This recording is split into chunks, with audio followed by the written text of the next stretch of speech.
Hey everyone, welcome to This Explainer. Today, we're unpacking something pretty profound about the current state of the human mind. We're going to look at how society has rapidly shifted from an era of deliberate, effortful thought, a time where patience was literally a requirement for survival, to our current age of passive, hyper-digital consumption. It's a transition that has fundamentally rewired how we interact with the world, how we view strength, and honestly, how we think. So there's this really fascinating cyclical view of history that goes, strong men make peaceful times, and peaceful men make hard times.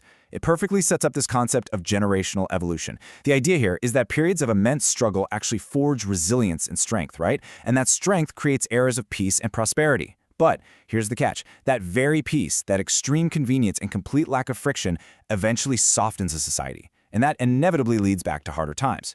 Keep this cycle in the back of your mind because it's the exact lens we're going to use to examine our modern, convenience-obsessed culture. All right, Section 1, Journey to the Digital Age, moving into the hyper-digital reality. To really wrap our heads around this rapid societal shift, let's trace a very specific, relatable journey. Imagine starting back in 2003 in a localized, slower-paced environment, like Honduras, for example. You're completely removed from the epicenter of modern media. Then, fast forward to 2019, and there's a move to Los Angeles, which is basically the absolute heart of global pop culture and media production. And then, bam, immediately after that, we hit the 2020s, the hyper-digital COVID era. Suddenly, video games, streaming, and digital realities aren't just a fun distraction anymore. They are completely omnipresent. This timeline perfectly mirrors our collective societal leap. I mean, in barely a couple of decades, we went from localized, physical realities straight into this massive digital boom where screens totally dominate our existence. Moving on to Section 2, the short dopamine trap, the battle for our attention. Now that we're living in this hyper-digital world, we're actually facing an invisible antagonist every single day. We're dealing with a really stark contrast. On one hand, we have slow motion. This is the reality that building true habits takes time. Whether it's taking a 40-minute walk or learning a complex new skill, it requires physical endurance and historical patience. But on the other hand, we have what we can call the sick brain. This is our mind when it's just relentlessly bombarded by TikToks and Instagram Reels. It gets conditioned to expect instant gratification, and that severely impacts our mental endurance. So what exactly is fueling this sick brain? Well, it's short dopamine. These are the instant, highly addictive behavioral loops constantly fed to us by modern social media platforms. Think about it. Remember when you used to sit down, watch the History Channel, and actually retain facts about animals or plants? That required a much longer attention span. Short dopamine actively strips away that patient learning. It's incredibly similar to hidden sugar in our modern diets. It's a pervasive, carefully engineered system.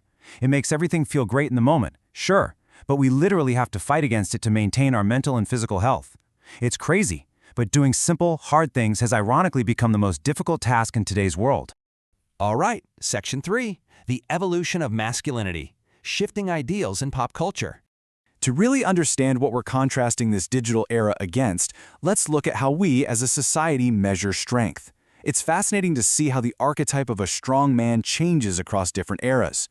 Step 1 is mythological endurance. Think of Hercules and his 12 labors, or Achilles, or Jason. This was a type of strength defined by monumental physical struggle and legendary experience. Then, Step 2 brings us to the nostalgic stoic of the 1930s. If you've ever watched The Sopranos, you might remember Tony Soprano famously lamenting the loss of men like Gary Cooper. You know, the strong, silent type who just did what had to be done without complaining. Finally, by Step 3 in the 1960s, we get the engineered executive. This is perfectly embodied by someone like Don Draper in Mad Men. Tall, sharp, thriving in the Cold War era. But he represents a very different, much more corporate and curated kind of strength. A man from the 1930s wouldn't behave like a man from the 1960s. These concepts change generation by generation, slowly replacing raw physical endurance with a carefully curated image. Which brings us to Section 4, losing our critical thinking, the ultimate casualty of convenience. When you connect this modern dopamine addiction with our shifting cultural ideals, we hit a profound core crisis. I want you to genuinely reflect on something for a second. Just think about your own day-to-day life. When was the last time you truly thought about a complex problem, navigated a brand new city, or recalled a historical fact without immediately reaching into your pocket for your phone? We have to ask ourselves, what is the real cost of having the entire world's knowledge and entertainment instantly at our fingertips? The crucial, devastating point is this: we've lost critical thinking. By stripping away all the friction from our lives, the friction of finding an answer, the friction of physical endurance, the friction of just waiting, we have essentially surrendered our ability to think deeply and independently. Let's break down exactly how these modern automatic answers are eroding our minds. First up, we've got tools like ChatGPT doing our thinking and writing for us. It totally bypasses the struggle of articulating our own thoughts. Second, we have hidden sugars and hyper-processed foods making consumption completely effortless, entirely divorcing our caloric intake from any actual physical movement. And third, social media algorithms are constantly feeding us curated information, which completely eliminates the need for us to seek out diverse perspectives. The body and the brain are tricked into feeling like everything is easy. But what we don't realize is that by having everything handed to us on a silver platter, we lose our purpose. Our minds are just becoming entirely passive. Okay, final section. Section 5, returning to Rome, reclaiming our mental agency. We absolutely do not just have to sit back and accept this digital atrophy. And this brings us to a really empowering takeaway. All roads lead back to Rome. To fix this, we have to go back to the foundational basics. The base of our food, the base of our interpersonal communication, and the base of our critical thinking. Think of our modern digital life like a city plagued with terrible traffic. You're stuck in it, honking, frustrated, and it just doesn't make sense until you zoom out and see the whole picture. We have to consciously choose to cut through that bad traffic to get back to the true road. And that leaves me with a final challenge for you. It is completely up to you to recognize your own agency in this system. Are you going to let short dopamine loops and automatic answers dictate your life, or are you ready to step back? Embrace the struggle.